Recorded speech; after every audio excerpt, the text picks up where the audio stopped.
Hi guys, it is Mr. Fed. Welcome back to the channel. I am back in the man cave and it's been quite some time since I did a good old-fashioned alcoholic taste test review.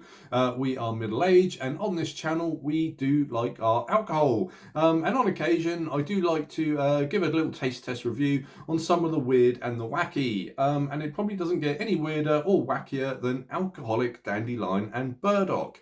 Now, if you are as old as Mr. Fed, you may remember in the early 1990s, your local high school tuck shop probably sold Panda Pops for about 20p, and one of the flavours was going to probably be Dandelion and Burdock.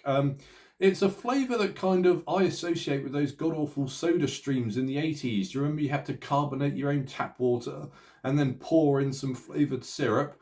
We cottoned on eventually that why are we making our own crappy old sodas when we could just buy a bottle of Coke and it infinitely tastes better. So when the soda streams were a passing fad and they kind of disappeared, so did Dandelion and Burdock flavour. I mean, it kind of sort of disappeared in the mid-90s. I haven't actually had a Dandelion and Burdock drink since I was about 15 or 16, so we are going back 30 years since I last had my Dandelion and Burdock drink, and I can't really remember what it tastes like. In my head, I'm thinking it might be sort of similar to what the Americans call a root beer, but I'm not 100% sure because it's been like 30 years. It's been so long since I've had one. So it's going to be interesting for me. It's going to be like trying it all over again, something new. It is alcoholic. Well, they say it's alcoholic. It's only 3.4%, so it's not really that alcoholic. I'm sort of looking around on the label. Does it say add vodka to taste?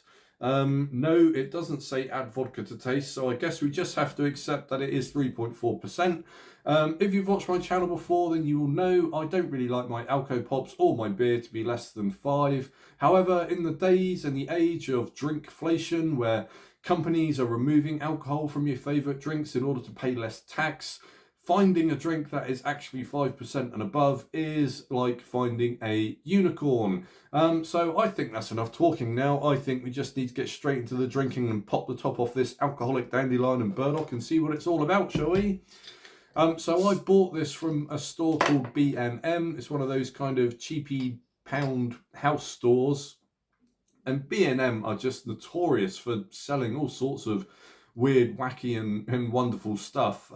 Most of it's trash, but occasionally I have found, the old diamond in the rough. So got a little tumbler. I suppose that's the sort of glass you drink a Dandelion and Burdock out of. But let's get it in the glass and let's see what it's all about. Looks like Coca-Cola. So there we go. The colour, nothing too offensive there, is there? It looks reasonably refreshing. So I think let's just give it a big old swig, shall we?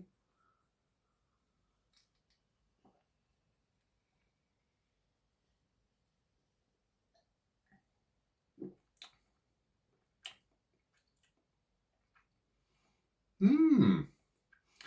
Dandelion and Burdock taste nothing like root beer, so I got that completely wrong. So it shows how long since I've last had one. What does that taste like? I mean, it's more, rather than a root beer, it's closer associated with, I think, a Dr. Pepper almost. I mean, there's no alcohol in it. You can't taste any alcohol in there whatsoever. No aftertaste, no afterburn, no warmth as it goes down.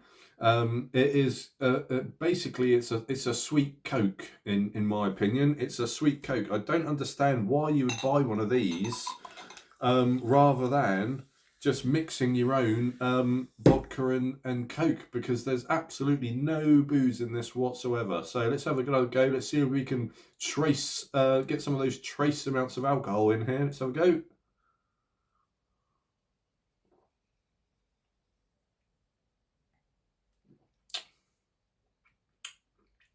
No, nothing. Absolutely nothing. Hello? Alcohol, where are you? No, nothing in there. But it's not a terrible drink. It's a little bit too sweet for me. It's nothing like a root beer, as I said, more closely associated with a Dr. Pepper. Almost got a kind of a Bacardi kind of sticky twang to it. But apart from that, I mean, if you're going to drink one of these and feel that warmth, I mean, they need a label on it, don't they? They need a label at the back saying add vodka to taste. Otherwise, it's just your typical kind of sweet Coke type soft drink. So what would I give that on a scale? I mean, if you're looking for an alcoholic drink, then I'd probably give it a a 1. But in terms of flavour, not terrible, not amazing, probably a 5. So that's it, guys. There we go. Hooper's Dandelion and Burdock from B&M. I think I paid about £2 for that bottle. So it wasn't, enormously expensive. I will finish that off in the next 30 seconds, I imagine. So it's nice to get back to the old taste test reviews on the channel. I do enjoy enjoy doing them, and I do enjoy, weird and wacky alcohol. So that's it for this video, guys. Thanks for watching, and I will see you in the next one.